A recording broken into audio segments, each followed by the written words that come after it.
Boa tarde a todos os amigos, amigos da associação, pessoal que vem nos acompanhando desde março nessa nossa atividade de palestra online. Lembrando que a situação, o momento nos convida a fazer dessa forma, mas fazemos com a mesma seriedade das atividades presenciais lá dentro da Casa Espírita. Lembrando a todos vocês que o verdadeiro templo é o do coração e é momento de, mais do que nunca, nós fazermos da nossa casa, do ambiente doméstico, o templo verdadeiro de Jesus.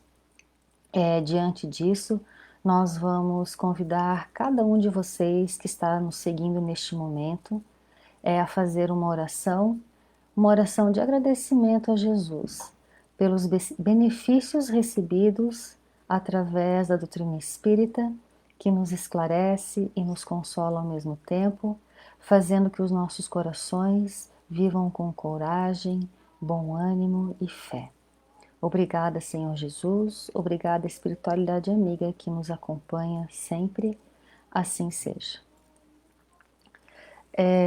Na tarde de hoje, nós escolhemos um tema que a palestra é Guarda a Paciência. Ela foi tirada desse livro, Fonte Viva, pelo Espírito de Emmanuel, psicografia de Chico Xavier, é o item 129. Mas antes de nós irmos, propriamente dito, a este título, nós gostaríamos de dar uma passeada antes no Evangelho segundo o Espiritismo.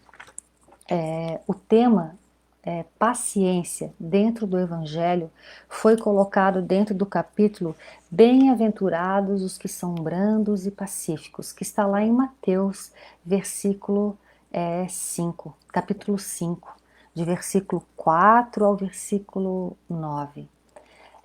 Lembrando a todos vocês que o Sermão do Monte é onde está contido as bem-aventuranças, mas que o Sermão do Monte não é só as bem-aventuranças, engloba muito mais assuntos, na qual Allan Kardec, com muita propriedade, compôs no Evangelho segundo o Espiritismo. Recentemente eu aprendi que 80% do Evangelho segundo o Espiritismo é um estudo sobre o Sermão do Monte. E Rodolfo de Caligares, na obra O Sermão do Monte, nos coloca que é a carta magna do cristianismo, o Sermão do Monte. E Emmanuel vem corroborar que a doutrina espírita é uma doutrina de transformação, e o Sermão do Monte, que se inicia com as bem-aventuranças, fala do amor ao próximo, a necessidade da caridade, que não se pode servir a Deus e a Mamon, são do capítulo 5 ao capítulo 17, são as metas que cada um de nós tem que cumprir aqui na Terra, no nosso processo evolutivo, para atingir essa perfeição. Vamos lembrar que bem-aventurados os que são brandos, porque serão chamados filhos de Deus. Bem-aventurados os pacíficos ou pacificadores, né? Porque serão chamados filhos de Deus. Então essa é a nossa meta de perfeição, viver em comunhão com o Pai.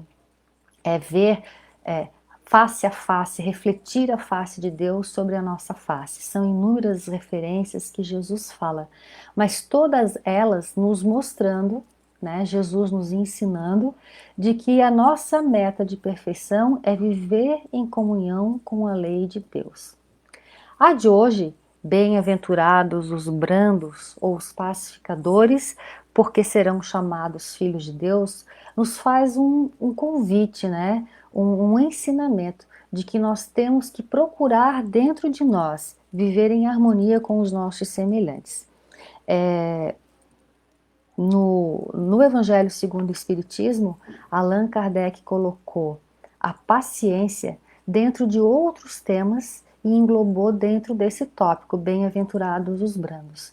E algo que me chamou a atenção, que dos itens que Kardec estudou para nos ajudar a compreender essa passagem, esse ensinamento do Cristo, ele iniciou falando das injúrias e violências, a qual todos nós estamos submetidos aqui na Terra. É algo que o nosso orgulho muitas vezes nos impede de verificar que todo mundo sofre na Terra. Nós estamos num planeta de provas, de expiações. Somos espíritos ainda que não adquirimos o conhecimento nem de quem nós somos, nem das nossas relações com o nosso semelhante. Somos indivíduos e a grande maioria da população, de encarnados e desencarnados da Terra, sequer temos noção de que é Deus, da sua perfeição, da sua bondade, de suas leis. Então, vivemos num mundo ainda violento, mais preso ainda aos instintos, a parte inicial da nossa evolução, do que a parte que vai nos assemelhar a ser a imagem e semelhança do Pai. Então, vivemos cercados de violência. Então, Kardec faz um estudo do que isso provoca em nós. E termina esse capítulo falando sobre a cólera. As injúrias é o que o mundo acarreta sobre nós, mas a cólera é a violência que nós exercemos, que nós reagimos frente aos acontecimentos do mundo e nós doamos para este mundo. No meio das injúrias e da cólera, Allan Kardec botou 3 temas para nós estudarmos, que é a afabilidade, a doçura, a paciência, a obediência e a resignação, algo que nos fez refletir muito. Entre esses 2 extremos de violência, aquele que o mundo nos proporciona e aquele que nós proporcionamos ao mundo, porque a cólera é uma violência nossa despejada sobre aqueles que nos rodeiam, os espíritos nos fazem colocar essas almofadas. Nós ainda não somos perfeitos. Por um bom tempo, sofreremos violência e provocaremos ainda violência ao nosso semelhante. Mas que nós utilizemos essa almofada da afabilidade, da doçura, da paciência e da obediência da razão, a resignação do coração frente às leis divinas, para irmos atenuando os efeitos dessa violência que ainda jaz em nós, porque ainda estamos ligados muito ainda ao período do instinto, ao reino animal que nós viemos evoluindo. Hoje nós vamos falar então um pouquinho da paciência. Lá nós fomos ao dicionário ver o que significa a palavra paciência. Porque é muito comum nós lermos, apregoarmos as virtudes, mas sequer sabemos o conceito dentro do dicionário o que elas significam. E nós procuramos e, para surpresa, encontramos esse conceito. Paciência é a ação de quem não desiste facilmente. Então nós temos noção, aquela pessoa paciente é tão calma, ela não faz nada, passiva. Não é. O paciente é uma pessoa que trabalha muito, que age muito constantemente. E também, paciente é aquele que aguenta. Aguentar exige de nós esforço, dedicação, trabalho e busca. Paciente é aquele que aguenta com tranquilidade eventual tristeza e ação de maldade. Então vejam que são ações, movimentações externas, mas internas também. Nós temos que ser pacientes conosco, com as nossas tristezas, com as nossas limitações. Mas lembrando que paciência não é passividade, é uma ação.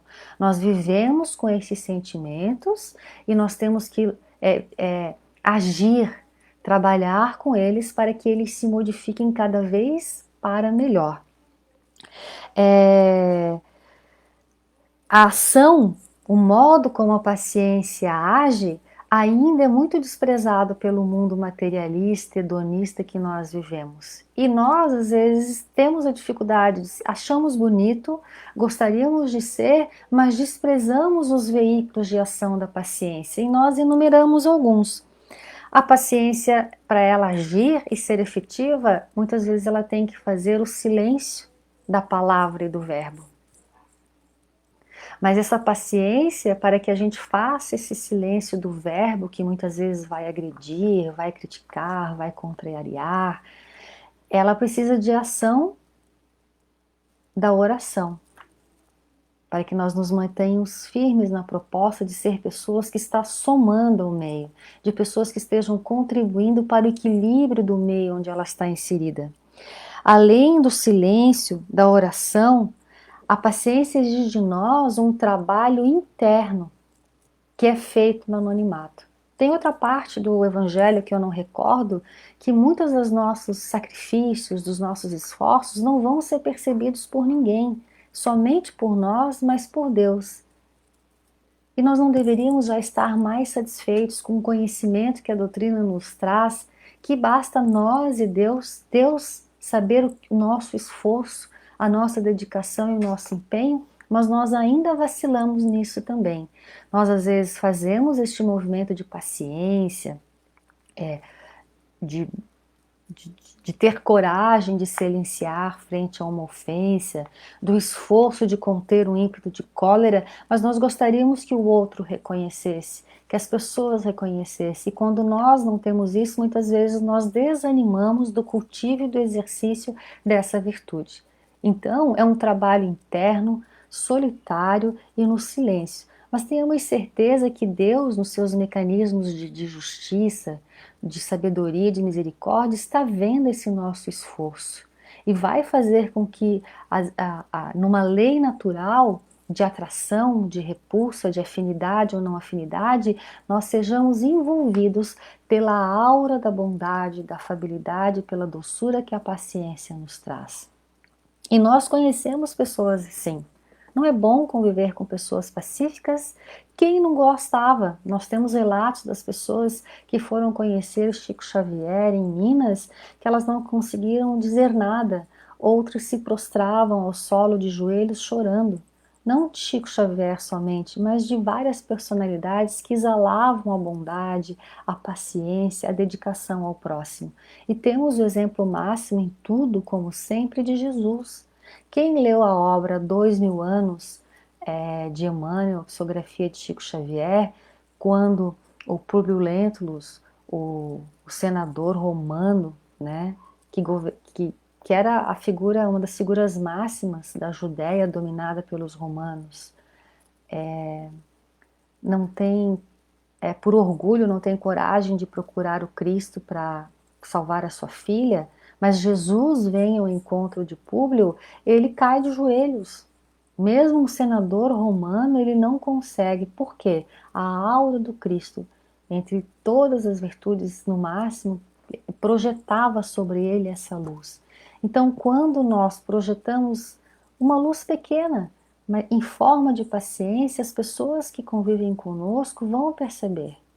Então nós temos que acreditar também no benefício da luz que a paciência projeta em nossa caminhada.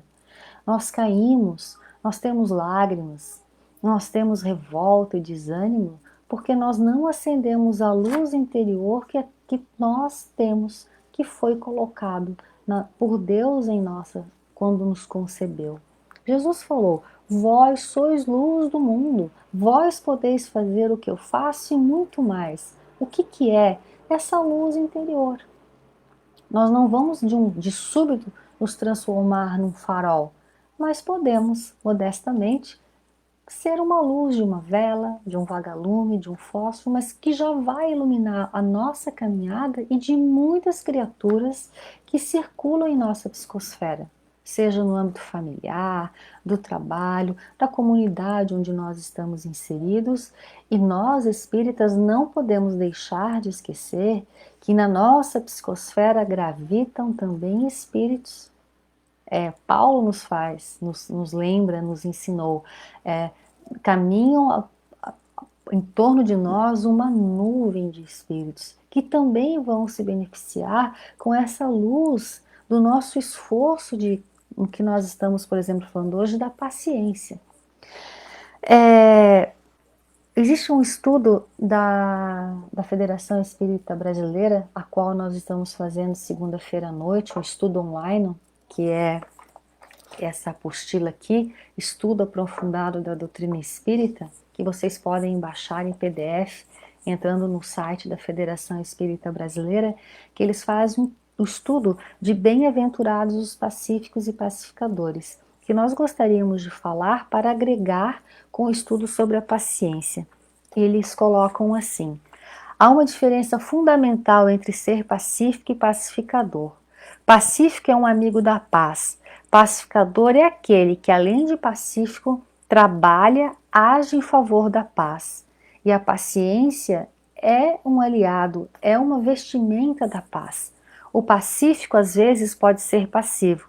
O pacificador necessariamente tem que ser ativo e atuante. Olha agora o exemplo que eles dão de Jesus. Jesus, aceitando por amor a cruz do Calvário, revelou-se pacífico.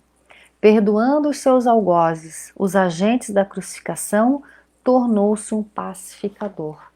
Então nós temos que viver as nossas virtudes. E é no cotidiano das nossas vidas.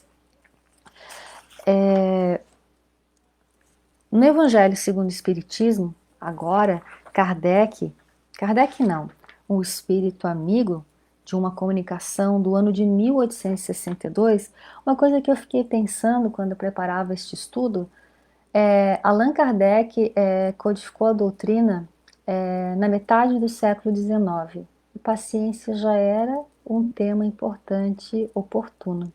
Então me fez refletir que nós estamos no século XXI, roupagens mais sofisticadas, a tecnologia, mas de coração ainda. Muitos de nós somos os mesmos homens, as mesmas mulheres que viveram a impiedade da Idade Média, as atrocidades das guerras, de forma individual ou de coletiva. Então, como nós falamos no início, o lembrete de Allan Kardec, o Sermão do Monte são as metas que nós temos que atingir para que nós possamos promover a transformação. Doutrina espírita é transformação. Num outro texto de Emmanuel, no livro Justiça Divina, me perdoem, eu não lembro o título, ele nos faz um lembrete importante. Se você está há mais de 3 anos na doutrina espírita e a doutrina espírita não provocou nenhuma transformação de conduta em você, é momento de você parar e refletir o que está fazendo na doutrina. Muitos de nós estamos transformando a doutrina em cabedal de cultura, de intelectualismo. Mas a proposta dela é de nos tornar pessoas conscientes do nosso papel, de quem somos, de onde viemos, para onde estamos indo.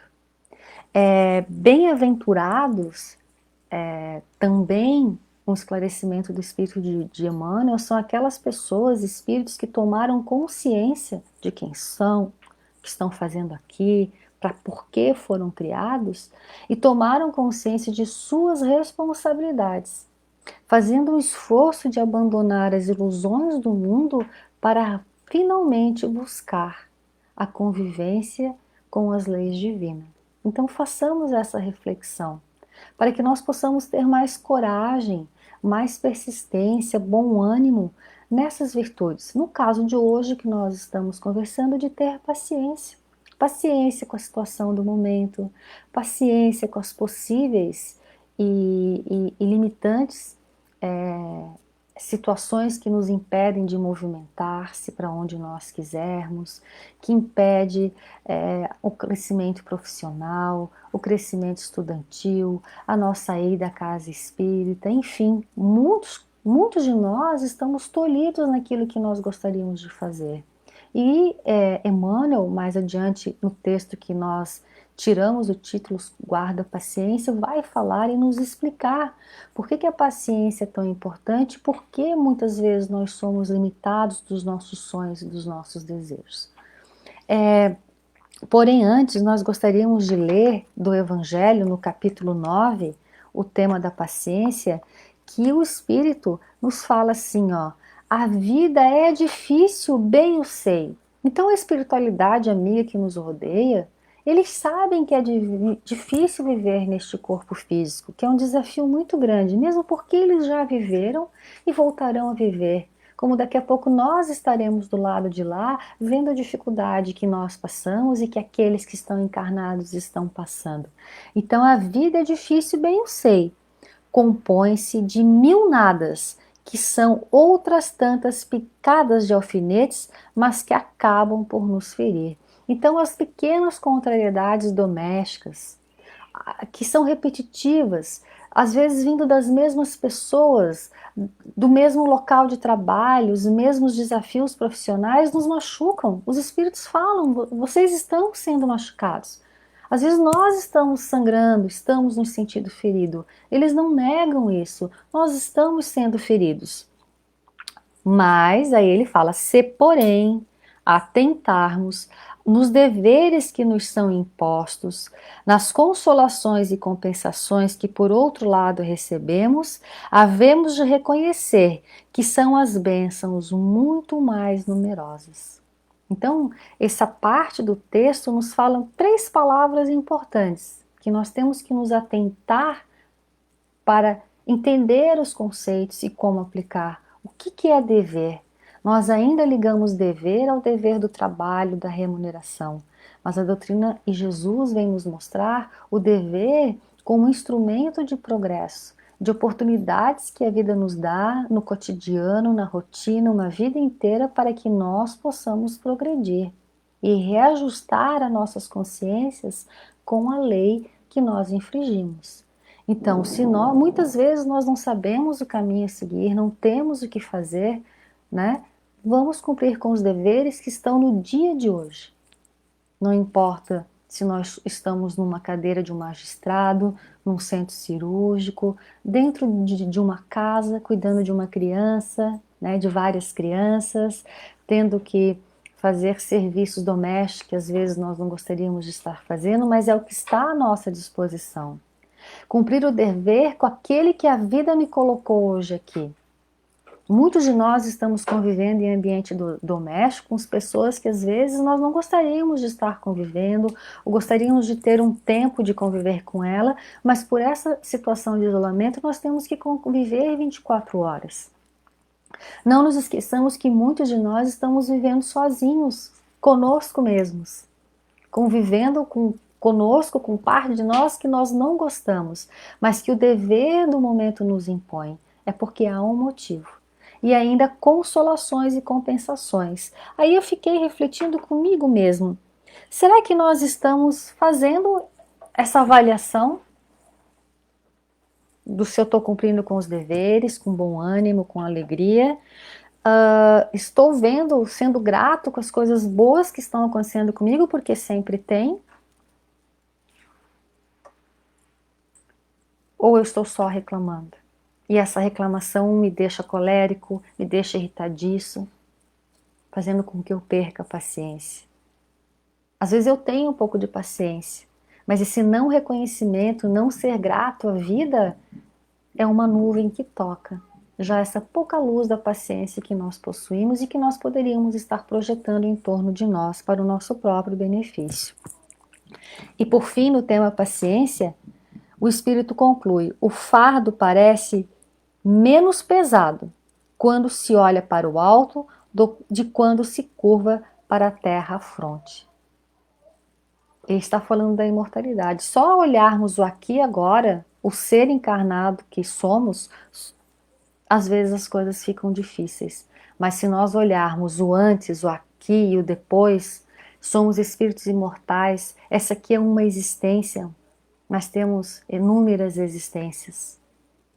Essa é reflexo do passado e principalmente a de amanhã será o reflexo do que nós fizermos no aqui e agora. E que é passageiro esse tempo.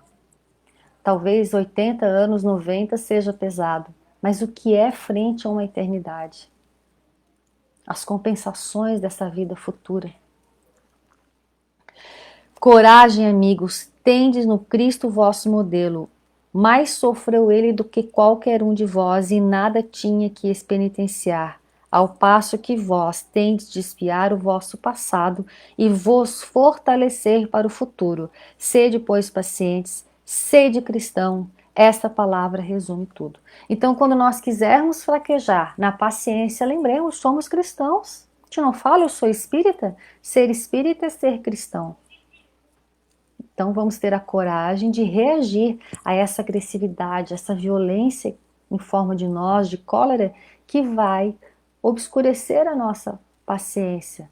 Tem que ter coragem para ser paciente.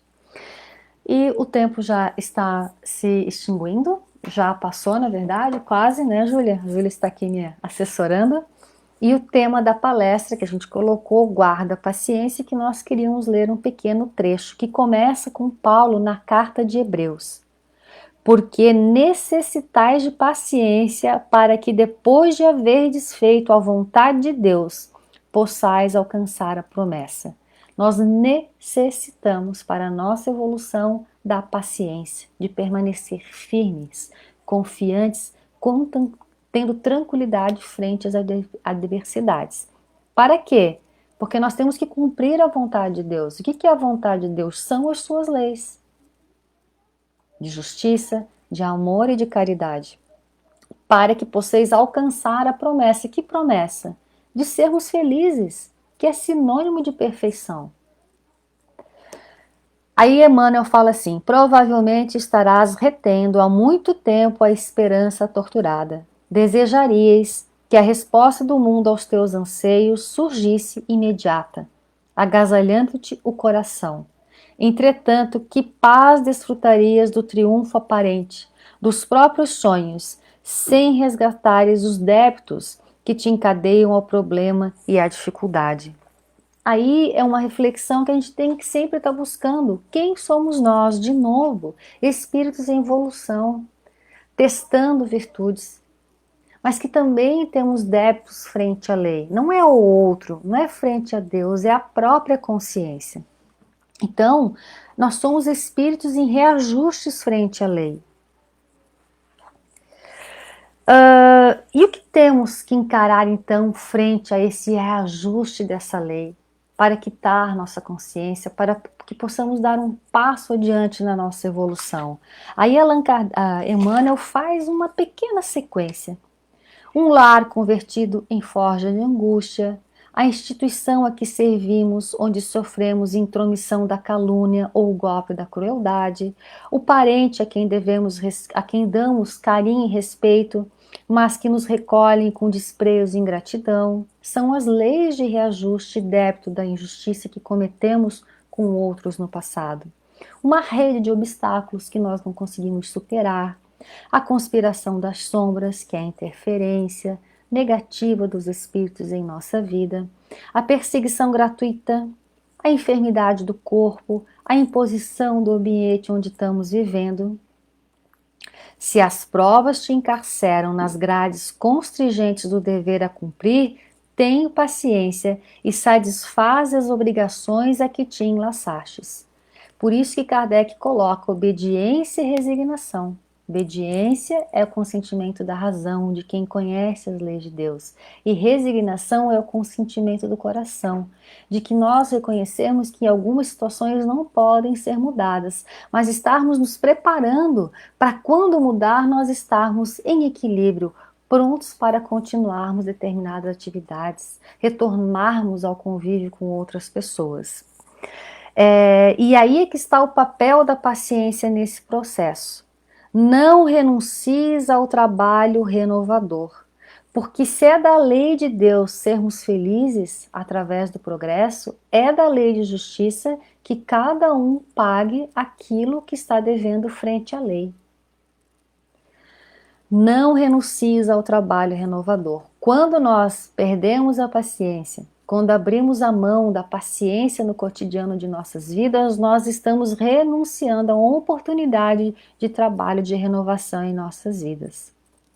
Recorda, meu amigo, que a vontade de Deus, que são suas leis, se expressa a cada hora, nas circunstâncias que nos cercam. Em verdade, alcançaremos a concretização dos nossos projetos de felicidade. Tenhamos certeza disso. Deus é Pai. Ele não quer o nosso mal, não quer a nossa punição. Nós é que criamos um Deus punitivo, a nossa imagem e semelhança, mas Ele não é assim. Ele quer a nossa felicidade. Mas antes disso é necessário liquidar com a paciência as dívidas que contraímos perante a lei. Então existe a lei que nos diz que nós seremos felizes. Ela é uma fatalidade, mas existe a lei de justiça a qual todos estamos inseridos que nós não podemos fugir, porque é da lei natural. Então, a paciência é um instrumento importante na nossa renovação espiritual. Agradecemos a atenção de todos, lembramos que cada um que participou deste momento está contribuindo com a espiritualidade amiga, vibrando para que eles utilizem essas nossas energias de querer acertar, de querer melhorar, distribuindo para uma imensidade de espíritos encarnados e desencarnados que passam pelo processo da crueldade, da violência, do ódio, da vingança, de estarem perdidos no tempo e no espaço. E cada um de vocês que aqui vibrou junto conosco contribuiu para este momento. Que as bênçãos de Jesus recaiam sobre nós. Ajuda-nos, Senhor, a ter paciência conosco, com o nosso semelhante, paciência com os nossos governantes, que possamos envolvê-los, todos os governantes do planeta Terra, numa onda de pacificação, de equilíbrio, que cada irmão desse que traz a dura prova do poder possa sentir o raio da tua bondade, do teu amor sobre o seu coração, Jesus, para que eles possam, nessa prova tão difícil, sobrepujar os interesses pessoais para pensar no bem coletivo. Que possamos auxiliá-los, Senhor, com as nossas orações e com as nossas atitudes corretas, cumprindo com os nossos deveres diariamente, com hombridade, com justiça, com amor e caridade. Assim seja. Muito obrigada.